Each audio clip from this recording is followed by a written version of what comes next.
Students good evening to all. कल ਆਪਾਂ topic कर रहे सी dear students very good evening to all of you. Today we will discuss managers commission. Managers commission कल ਆਪਾਂ ने डिस्कस करिया सी थोड़ा जिहा, उस ਨੂੰ ਅੱਗੇ ਚਲਾਉਂਦੇ ਆ। प्यारे विद्यार्थियों, जो साडा मैनेजर कमीशन है, ये मैनेजर कमीशन ध्यान देना है। मैं उम्मीद करता कि तुहानू आवाज़ बड़ी क्लीयरली आ रही होनी है। मैनेजर कमीशन एक सीगा बिफोर, एक वर्ड सीगा आफ्टर। आप कल एग्जाम्पल लीती सी कि जे बिफोर होए सपोज 22,000 है तो सीधा 10% करांगे, जे आफ्टर है तो 22,000 इंटू 10/110 करांगे जी।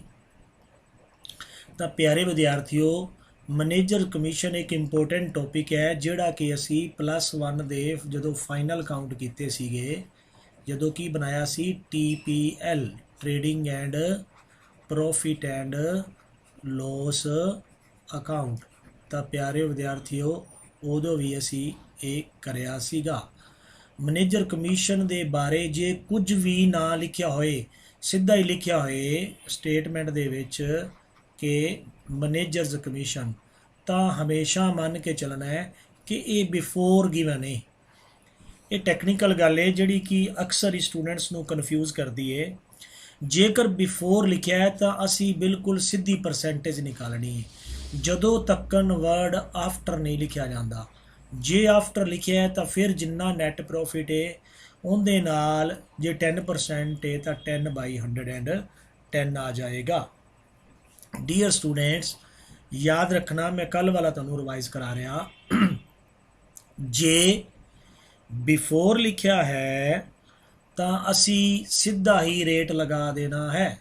जे आफ्टर लिखिया है तो प्यारे विद्यार्थियों असी जिन्ना रेट है नीचे कुछ को स्टूडेंट्स नू एवें भी समझ आती है into R/100 + R। Here R is rate of commission, भी कमीशन का कितना रेट है, कि वो 10% है, 5% है, 20% है, 15% है, तो असी उन्ना कमीशन का रेट लिख देना है। मैं उम्मीद करदा कि तुहानू वधिया तरीके नाल समझ आएगी। तुसी जल्दी जल्दी पेन और कापी, नोटबुक और पेन लैके बैठो, ताकि जिहड़ियां इंपोर्टेंट गल्लां ने जिहड़ा तुहानू ज़्यादा तरीके नाल वधिया समझ तां आएगा जेकर तुसी आदि नोटबुक ते पेन नाल लैके बैठोगे। हुण मैनेजर्स कमीशन बारे मैं एक स्टेटमेंट राइट कर रहा, तुसी उहनू देखो। A एंड B साडे कोल 2 पार्टनर ने जी, उन्हां दी प्रॉफिट शेयरिंग रेशो है, प्रॉफिट शेयरिंग रेशो है साडे कोल 3:2। मैं शॉर्ट च लिख रहा स्टेटमेंट नू ताकि टाइम सेव होए। और दोनों दी कैपिटल है 5 लाख एंड 3 लाख, 5 लाख ते 3 लाख दोनों दी कैपिटल है जी। इंटरस्ट ऑन कैपिटल का रेट है 6%, इंटरस्ट ऑन कैपिटल 6% है जी। शॉर्ट च लिखी जा रही है स्टेटमेंट, आप जी ने ध्यान नाल समझना है। 2 पार्टनर ए बी, उन्होंने दी रेशो प्रॉफिट 3:2 है, उन्होंने दी कैपिटल 5 लाख ते 3 लाख है। इंटरस्ट ऑन कैपिटल उन्होंने कितना मिलना है जी, 6% मिलना है। और बी नू सैलरी मिलनी है 60,000। Be the salary 60,000 per annum. PA means क्या होता है, पर एनम, यानी कि सालाना सालाना सैलरी मिलनी है। और साल के दौरान जड़ा इन्हों प्रॉफिट होया वो लिखन जा रहे हैं। तो लिखांगे प्रॉफिट, लाइन समझो कि लिखा है, profit prior to profit prior to the calculation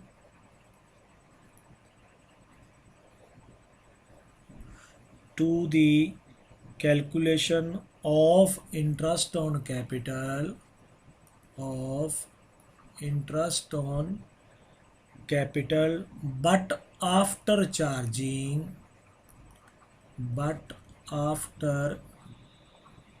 charging B's salary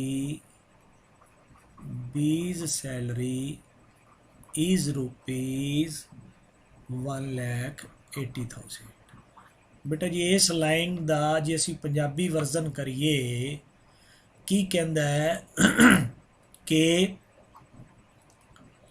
ਪੂੰਜੀ ਤੇ ਵਿਆਜ ਤੋਂ ਪਹਿਲਾਂ ਅਤੇ ਬੀ ਦੀ ਤਨਖਾਹ ਤੋਂ ਬਾਅਦ ਲਾਭ 1,80,000 ਰੁਪਏ ਹੈ। ਇਹ ਗੱਲ ਸਾਨੂੰ ਕਲੀਅਰ ਕੀਤੀ ਜਾ ਰਹੀ ਹੈ।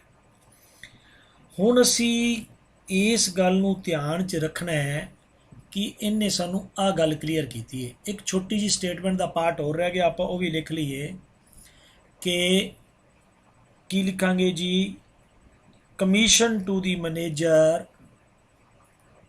Commission to manager is 5%। ਬੇਟਾ ਜਿਵੇਂ ਜਿਵੇਂ ਨਾਲੋਂ ਨਾਲ ਸਟੇਟਮੈਂਟ ਲਿਖੀ ਜਾ ਰਹੀ ਹੈ ਤਿਵੇਂ ਤਿਵੇਂ ਤੁਹਾਨੂੰ ਸਟੇਟਮੈਂਟ ਵੀ ਸਮਝ ਆ ਰਹੀ ਹੈ। ਹੁਣ ਮੈਂ ਤੁਹਾਨੂੰ ਪਹਿਲੇ ਸਟੇਟਮੈਂਟ ਸਮਝਾਉਣ ਜਾ ਰਿਹਾ, ਬਿਲਕੁਲ ਕੁਝ ਹੋਰ ਨਹੀਂ ਸੋਚਣਾ। ਆਪ ਜੀ ਨੇ ਬੜੇ ਧਿਆਨਪੂਰਵਕ ਇਸ ਨੂੰ ਸਮਝਣਾ ਹੈ ਕਿ ਮੈਨੇਜਰ ਨੂੰ ਜਿਹੜੀ ਕਮਿਸ਼ਨ ਦੀ ਪ੍ਰੋਵੀਜ਼ਨ ਹੈ ਨਾ, ਦੈਟ ਇਜ਼ 5% ਹੈ। ਇਹ ਆਲਵੇਜ਼ ਕਿਹਦੇ 'ਤੇ ਹੁੰਦੀ ਹੈ? On net profit. ਥੋੜੀ ਜੀ ਗੱਲ ਯਾਦ ਕਰੋ ਕਿ +1 ਦੇ ਵਿੱਚ ਆਪਾਂ ਨੈਟ ਪ੍ਰੋਫਿਟ ਨਿਕਾਲਦੇ ਸੀ ਤਾਂ ਉਦੋਂ ਅਸੀਂ ਮੈਨੇਜਰ ਨੂੰ ਕਮਿਸ਼ਨ ਦਿੰਦੇ ਸੀ। ਮੈਨੇਜਰਸ ਕਮਿਸ਼ਨ ਦੋ ਤਰ੍ਹਾਂ ਨਾਲ ਹੋਇਆ ਕਰਦਾ ਸੀ, ਇੱਕ ਬਿਫੋਰ ਤੇ ਇੱਕ ਹੁੰਦਾ ਸੀ ਆਫਟਰ। ਤੇ ਅਸੀਂ ਉਸ ਨੂੰ 2 ਵਾਰ ਕਲੋਜ਼ ਕਰਦੇ ਸੀ ਜਾਂ ਕੁਝ ਕੁ ਬੁੱਕਸ ਦੇ ਵਿੱਚ ਅਕਾਊਂਟ ਨੂੰ 1 ਵਾਰ ਹੀ ਕਲੋਜ਼ ਕੀਤਾ ਹੁੰਦਾ ਸੀ। ਹੁਣ ਪਿਆਰੇ ਵਿਦਿਆਰਥੀਓ ਧਿਆਨ ਨਾਲ ਸੁਣਨ ਦੀ ਕੋਸ਼ਿਸ਼ ਕਰੋ ਕਿ ਜਿਹੜਾ ਮੈਨੇਜਰ ਦਾ ਕਮਿਸ਼ਨ ਹੈ it is part of net profit, not a profit and loss appropriation account. For first of all we have to prepare profit and loss account। ਤਾਂ ਅਸੀਂ ਸਭ ਤੋਂ ਪਹਿਲਾਂ ਕੀ ਬਣਾਵਾਂਗੇ? profit and loss account ਬਣਾਵਾਂਗੇ ਜੀ for the year ending, ਜਿੰਨਾ ਵੀ year ਹੈ। ਸਪੋਜ਼ ਸਾਡੇ ਕੋਲ ਈਅਰ ਹੈ 31 ਮਾਰਚ 2020 ਦਾ, ਤਾਂ ਸਟੂਡੈਂਟਸ ਅਸੀਂ ਪਹਿਲਾਂ ਪ੍ਰੋਫਿਟ ਐਂਡ ਲੋਸ ਅਕਾਊਂਟ ਬਣਾਵਾਂਗੇ। ਹੁਣ ਕਈ ਸਟੂਡੈਂਟਸ ਇਹ ਸੋਚ ਰਹੇ ਨੇ ਕਿ ਪ੍ਰੋਫਿਟ ਐਂਡ ਲੋਸ ਅਕਾਊਂਟ ਕਿਉਂ ਬਣਾਇਆ ਗਿਆ, profit and loss appropriation account ਕਿਉਂ ਨਹੀਂ ਬਣਾਇਆ ਗਿਆ। ਯਾਦ ਰੱਖਣਾ ਮੈਨੇਜਰ ਦਾ ਜਿਹੜਾ ਕਮਿਸ਼ਨ ਹੈ ਇਹ ਚਾਰਜ ਅਗੇਂਸਟ ਪ੍ਰੋਫਿਟ ਹੁੰਦਾ ਹੈ। ਕੀ ਮੈਂ ਵਰਡ ਬੋਲ ਰਿਹਾ?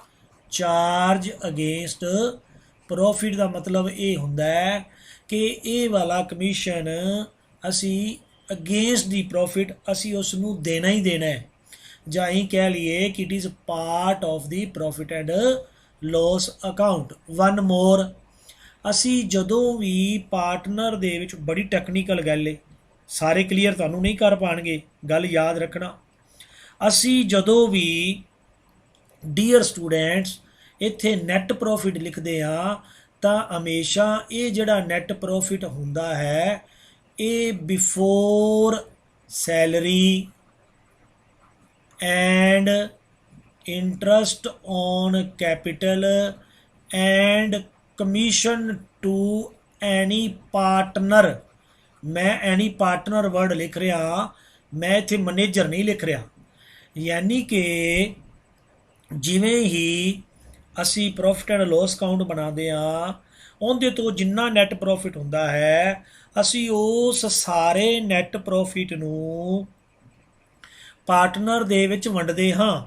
ਪਾਰਟਨਰ ਦੇ ਵਿੱਚ ਵੰਡਣ ਦੇ ਲਈ ਸਾਨੂੰ profit and loss appropriation account ਬਣਾਉਣਾ ਪੈਂਦਾ ਹੈ। ਬਟ ਇਸ ਸਟੇਟਮੈਂਟ ਦੇ ਵਿੱਚ ਸਾਨੂੰ ਜਿਹੜਾ ਨੈਟ ਪ੍ਰੋਫਿਟ ਦਿੱਤਾ ਹੋਇਆ ਹੈ ਉਹ 1,80,000 ਰੁਪਈਆ ਦਿੱਤਾ ਹੋਇਆ ਹੈ, ਪਰ ਉਹ ਬੀ ਦੀ ਸੈਲਰੀ ਤੋਂ ਬਾਅਦ ਦਿੱਤਾ ਹੋਇਆ ਹੈ। ਇਹ ਅਸੀਂ ਬੀ ਦੀ ਸੈਲਰੀ ਤੋਂ ਪਹਿਲਾਂ ਲੈਣਾ ਹੈ। ਕੀ ਲੈਣਾ ਹੈ? ਬੀ ਦੀ ਸੈਲਰੀ ਤੋਂ ਪਹਿਲਾਂ ਲੈਣਾ ਹੈ। ਹੁਣ ਬੀ ਦੀ ਸੈਲਰੀ ਤੋਂ ਪਹਿਲਾਂ ਕਿਉਂ ਲੈਣਾ ਹੈ? ਪਿਆਰੇ ਵਿਦਿਆਰਥੀਓ, ਜਿੰਨਾ ਪ੍ਰੋਫਿਟ ਹੁੰਦਾ ਹੈ ਉਹ ਪਾਰਟਨਰ ਆਪਸ ਵਿੱਚ ਉਸ ਨੂੰ ਵੰਡਦੇ ਹਨ। ਆਪਸ ਵਿੱਚ ਤਦ ਵੰਡਦੇ ਹਨ ਜਿੰਨਾ ਲੈਣਾ ਦੇਣਾ ਬਾਜ਼ਾਰ ਦਾ ਹੈ ਉਹ ਸਭ ਤੋਂ ਪਹਿਲਾਂ ਦੇਣਾ ਹੁੰਦਾ ਹੈ। ਹੁਣ ਅਸੀਂ ਇਹ ਮੰਨ ਲਈਏ ਕਿ ਬਾਜ਼ਾਰ ਦੇ ਲੈਣੇ ਦੇਣੇ ਵਿੱਚ ਮੈਨੇਜਰ ਦਾ ਕਮਿਸ਼ਨ ਵੀ ਸ਼ਾਮਲ ਹੈ, ਬਟ ਮੈਨੇਜਰ ਦਾ ਕਮਿਸ਼ਨ ਅਸੀਂ +1 ਦੇ ਵਿੱਚ ਨੈਟ ਪ੍ਰੋਫਿਟ ਵਿੱਚ ਲੈਂਦੇ ਹੁੰਦੇ ਸੀ। ਇਸ ਵਾਸਤੇ ਸਾਨੂੰ ਹੁਣ ਵੀ ਇਸ ਨੂੰ ਨੈਟ ਪ੍ਰੋਫਿਟ ਵਿੱਚ ਹੀ ਲੈਣਾ ਪੈਣਾ ਹੈ। ਇਸ ਵਾਸਤੇ ਮੈਨੇਜਰ ਦੇ ਕਮਿਸ਼ਨ ਨੂੰ ਚਾਰਜ ਅਗੇਂਸਟ ਪ੍ਰੋਫਿਟ ਦੇ ਨਾਮ ਨਾਲ ਜਾਣਿਆ ਜਾਂਦਾ ਹੈ। ਮੈਂ ਉਮੀਦ ਕਰਦਾ ਕਿ ਜਿਹੜੀ ਗੱਲ ਮੈਂ ਦੱਸਣੀ ਚਾਹੁੰਦਾ ਉਹ ਆਪ ਜੀ ਨੂੰ ਸਮਝ ਲੱਗ ਗਈ ਹੈ।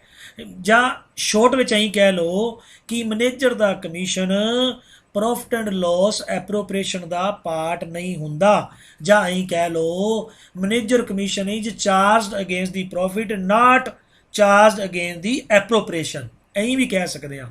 ਜਾਂ ਸਿੱਧਾ ਝਟਕਾ ਹਿਸਾਬ ਲਾ ਕੇ ਕੀ ਕਹਿ ਸਕਦੇ ਹਾਂ ਕਿ ਮੈਨੇਜਰ ਦਾ commission profit and loss count the part ਹੁੰਦਾ ਹੈ, ਨਾ ਕਿ ਪ੍ਰੋਫਿਟ ਐਂਡ ਲੋਸ ਐਪਰੋਪ੍ਰੀਏਸ਼ਨ ਦਾ, ਕਿਉਂਕਿ profit and loss appropriation account ਸਿਰਫ ਪਾਰਟਨਰ ਨੂੰ ਪੈਸੇ ਵੰਡਣ ਲਈ ਹੀ ਬਣਾਇਆ ਜਾਂਦਾ ਹੈ।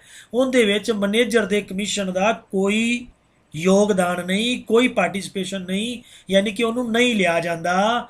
ਮੈਨੇਜਰ ਦੇ ਕਮਿਸ਼ਨ ਨੂੰ ਸਿਰਫ ਔਰ ਸਿਰਫ ਪ੍ਰੋਫਿਟ ਐਂਡ ਲੋਸ ਅਕਾਊਂਟ ਵਿੱਚ ਲਿਆ ਜਾਂਦਾ ਹੈ। ਜੇ ਕੋਈ ਹੋਰ ਟੀਚਰ ਜਾਂ ਕੋਈ ਹੋਰ ਕਿਤਾਬ ਮੈਨੇਜਰ ਦੇ ਕਮਿਸ਼ਨ ਨੂੰ profit and loss appropriation account 'ਚ ਲੈਂਦੀ ਹੈ ਤਾਂ ਦੈਟ ਇਜ਼ ਐਬਸੋਲਿਊਟਲੀ ਰੋਂਗ। ਇੱਥੇ ਅਕਾਊਂਟਿੰਗ ਸਟੈਂਡਰਡ ਰੋਂਗ ਹੋ ਜਾਂਦੇ ਹਨ। ਹੁਣ ਅਸੀਂ ਨੈਟ ਪ੍ਰੋਫਿਟ ਨੂੰ ਪਾਰਟਨਰ ਦੀ ਸੈਲਰੀ ਤੋਂ ਪਹਿਲਾਂ ਲੈਣਾ ਹੈ, ਤੇ ਇਸ ਵਾਸਤੇ ਜਿਹੜੀ ਪਾਰਟਨਰ ਦੀ ਸੈਲਰੀ ਹੈ, ਪਾਰਟਨਰ ਦੀ ਸੈਲਰੀ ਕਿੰਨੀ ਹੈ ਜੀ? ਇੱਥੇ ਲਿਖਿਆ ਹੋਇਆ ਹੈ 60,000। ਅਸੀਂ ਇਸ 60,000 ਨੂੰ ਐਡ ਬੈਕ ਕਰਾਂਗੇ। 60,000 ਨੂੰ ਐਡ ਕੀਤਾ ਤੇ ਸਟੂਡੈਂਟਸ ਇਹ ਕਿੰਨਾ ਬਣ ਗਿਆ? 2,40,000।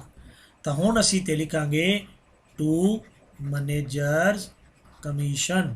ਮੈਂ ਉਮੀਦ ਕਰਦਾ ਕਿ ਜਿਹੜੀ ਮੈਂ ਗੱਲ ਸਮਝਾਈ ਹੈ ਆਪ ਨੂੰ ਸਮਝ ਆ ਗਈ ਹੋਣੀ ਹੈ, ਅਦਰਵਾਈਜ਼ ਲੈਕਚਰ ਨੂੰ ਦੁਬਾਰਾ ਸੁਣ ਲੈਣਾ। ਹੁਣ ਮੈਨੇਜਰ ਦਾ ਕਮਿਸ਼ਨ 2,40,000 ਤੇ ਨਿਕਾਲਿਆ ਜਾਏਗਾ, 1,80,000 ਤੇ ਨਹੀਂ ਜੀ।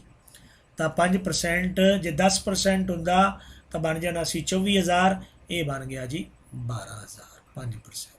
ਹੁਣ ਲਿਖਾਂਗੇ to net profit transfer to profit and loss appropriation account.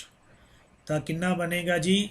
यानी कि जो मैनेजर्स कमीशन आ गया तो we have to prepare two accounts, one is profit and loss account and other is profit and loss appropriation account. तो ये कितना रह गया जी? 2,28,000। ये है जी साडे कोल मैनेजर कमीशन। हुण असी पहला वांगू जिवें कि लास्ट लैक्चर च कीता है, हुण की बनावांगे? Profit and loss appropriation account. ਹੁਣ ਅਸੀਂ ਬਣਾਵਾਂਗੇ profit and loss appropriation account. ਫਿਰ ਲਿਖਾਂਗੇ ਫਾਰ ਦਾ ਈਅਰ ਐਂਡਿੰਗ, ਜਿਹੜਾ ਵੀ ਸਾਲ ਲਿਖਿਆ ਸੀ 31 ਮਾਰਚ 2020। ਮੈਂ ਉਮੀਦ ਕਰਦਾ ਬੇਟਾ ਜੀ ਬੜੀਆ ਵਧੀਆ ਤਰੀਕੇ ਨਾਲ ਸਮਝਾਉਣ ਦੀ ਕੋਸ਼ਿਸ਼ ਕੀਤੀ ਗਈ ਸੀ ਔਰ ਆਪ ਨੂੰ ਇਹ ਸਮਝ ਵੀ ਆਇਆ ਹੋਣਾ ਹੈ। ਜੇ ਨਹੀਂ ਆਇਆ ਤਾਂ ਲੈਕਚਰ ਨੂੰ ਦੁਬਾਰਾ ਸੁਣ ਲੈਣਾ, ਹੋਰ ਵਧੀਆ ਤਰੀਕੇ ਨਾਲ ਸਮਝ ਆ ਜਾਏਗਾ ਜੀ। ਇੱਥੇ ਲਿਖਾਂਗੇ ਬਾਈ ਨੈਟ ਪ੍ਰੋਫਿਟ ਕਿੰਨਾ ਜੀ? Net profit 2,28,000। ਹੁਣ ਅਸੀਂ ਪਾਰਟਨਰ ਦੀ ਸੈਲਰੀ ਦੇਵਾਂਗੇ, ਉੱਥੇ ਐਡ ਬੈਕ ਕਰਨਾ ਸੀ। ਹੁਣ ਲਿਖਾਂਗੇ ਟੂ ਬੀਜ਼ ਸੈਲਰੀ। ਬੇਟਾ ਜੀ ਬੀਜ਼ ਸੈਲਰੀ ਕਿੰਨੀ ਹੈ ਜੀ? ਜਿਹੜੀ ਐਡ ਬੈਕ ਕੀਤੀ ਸੀ 60,000 ਰੁਪਇਆ। ਹੁਣ ਫਿਰ ਕੀ ਹੋਰ ਦੇਵਾਂਗੇ ਜੀ? To interest on capital, to interest on capital किंदी किंदी जी? ए दी ते बी दी। हुण ए नूं किहड़े रेट नाल देना है जी 6% सारिਆਂ ਨੂੰ ही। ए दी कैपिटल कितनी है 5 ਲੱਖ ਤਾਂ जी 5 ਲੱਖ ਤੇ 6% ਦੇ ਹਿਸਾਬ ਨਾਲ कितना बन गया जी कैलकुलेशन करके देखो स्टूडेंट्स 30,000। एवें बी दी कितनी कैपिटल है 3 ਲੱਖ 3 ਲੱਖ ਤੇ 6% कितना बनूगा जी 18,000। स्टूडेंट्स नोटबुक लैके बैठो, कोई समझ ना आए तो जरूर मैसेज कर दिया करो।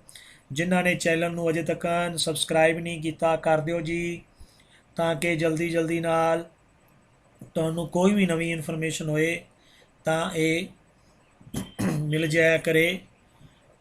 बेटा जी ध्यान दिओ, ये आ गया साडे कोल 48,000 48,000 आ गया जी। इस तो बाद तो कुछ नहीं रह गया। इंटरस्ट ऑन ड्राइंग साडे कोल लगा ही नहीं, जे नहीं हैगा तो असी बिल्कुल नहीं लाँगे। हुण असी इस अकाउंट नूं क्लोज भी करांगे जी। क्लोज करांगे तो प्यारे विद्यार्थियों तुहानूं पता ही है कि नीचे 2 लाइन्स लगानियां हुंदियां हन। तो 2,28,000 रुपया लिखांगे जी। इत्थे लिखांगे टू प्रॉफिट ट्रांसफर टू किधर एज कैपिटल ते बीस कैपिटल। हुण प्रॉफिट कितना बनया वर्किंग नोट च बना दें 2,28,000 है साढ़े कोल। इस दे विचों 60,000 एक जाएगा, 48 एक जाएगा, ये बन गया जी 1,08,000। 1,08,000 असी माइनस कर देंगे जी। बाकी देखो प्यारे विद्यार्थियों कितना रह गया साढ़े कोल 1,20,000। 1,20,000 नूं असी किहड़ी रेशो विच वंडना है जी, दैट रेशो इज़ गिवन 3:2। तो की लिखांगे 1,20,000 इंटू 3/5 तो 1,20,000 इंटू 2/5। तो जी ए दा प्रॉफिट कितना आएगा कैलकुलेशन करन तो बाद 72,000। तो इनका आएगा जी 48,000 और दोनों का टोटल करांगे तो साढ़े कोल बन जाएगा 1,20,000। ये बेटा जी तुहानूं बनाना आंदा है ऑलरेडी। अज जिहड़ी गल मैं क्लीयर करनी चाहता सी दैट वाज की सी मैनेजर्स कमीशन स्पैशली कि मैनेजर कमीशन का की ट्रीटमेंट करना है। अक्सर ही बुक दे विच जां टीचर्स होर तरीके नाल करा दिंदे ने, दैट इज़ रॉन्ग। हुण एक नवी चीज़ होर सी इत्थे ध्यान नाल देखो, वो नवी चीज़ की सी साडे कोल डियर स्टूडेंट्स दिस वन ये सी कि साडे कोल जिहड़ा प्रॉफिट दिता होया सी बी दी सैलरी तो बाद दिता होया सी, जिन्हों मैं अंडरलाइन कर रहा। Try to understand it. असी जदों भी प्रॉफिट नूं वंडना है जां charge against the profit, word याद रखना है चार्ज अगेंस्ट दी प्रॉफिट कोई आइटम आ जाए तो असी नैट प्रॉफिट नूं बिफोर लैना हुंदा है, हमेशा आफ्टर नहीं लैना हुंदा। ये बी दी सैलरी तो बाद दिता होया सी, इस वास्ते असी बी दी सैलरी नूं पहला ऐड बैक कर लिया। ऐड बैक करन तो बाद असी मैनेजर नूं कमीशन दिता। मैनेजर नूं कमीशन देण तो बाद जिन्ना नैट प्रॉफिट बच गया फिर उस तो बाद फिर बी नूं सैलरी देनी है। बी नूं सैलरी तो देनी है बट उत्थे सैलरी देण दा तरीका रॉन्ग सी ते असी उहनूं ठीक कीता। नंबर 2 मैनेजर नूं सैलरी देण लई बेटा जी प्रॉफिट एंड लॉस अकाउंट बनाया जाता है तो बनाने तो बाद जिन्ना प्रॉफिट बचता है उनके लिए फिर profit and loss appropriation account बनाया जाता है। इस गल का ध्यान रखना है। एक बड़ा ही इंपोर्टेंट टॉपिक सी जिहड़ा कि तुसीं बड़े ध्यान नाल समझिया, इसनूं नोटबुक ते कर लेना। एवें पहला आपां छोटे छोटे टॉपिक करांगे, आपां नूं जल्दी कोई नहीं, आराम नाल करांगे, थोड़ी थोड़ी चीज़ नूं समझ के करांगे ताकि तुहानूं जल्दी नाल समझ आ जाए। जिन्ने जिन्ने स्टूडेंट्स लाइव होए, जिन्हां ने लैक्चर सुनिया, तुहाडा सारिਆਂ ਦਾ बहुत धन्नवाद। तुसीं बेटा जी मैक्सिमम लाइव होया करो, सुनिया करो, क्लास लगाया करो। There are so many groups, अपने काफ़ी ग्रुप्स हैं बट तुसीं चंद को स्टूडेंट्स क्लास लगाते हो। आदे फ्रेंड्स नूं कहो कि मैक्सिमम फ़ायदा उठाओ, तुहाडा फ़ायदा हो सके। ਜੇ ਪਾਰਟਨਰਸ਼ਿਪ ਦਾ ਤੁਹਾਡਾ ਬੇਸ ਬਣ ਗਿਆ ਤਾਂ ਡੀਅਰ ਸਟੂਡੈਂਟਸ ਆਉਣ ਵਾਲੇ ਜਿੰਨੇ ਵੀ ਚੈਪਟਰ ਨੇ ਉਹ ਤੁਹਾਨੂੰ ਕਰਨ ਵਿੱਚ ਕਾਫੀ ਆਸਾਨੀ ਹੋਏਗੀ।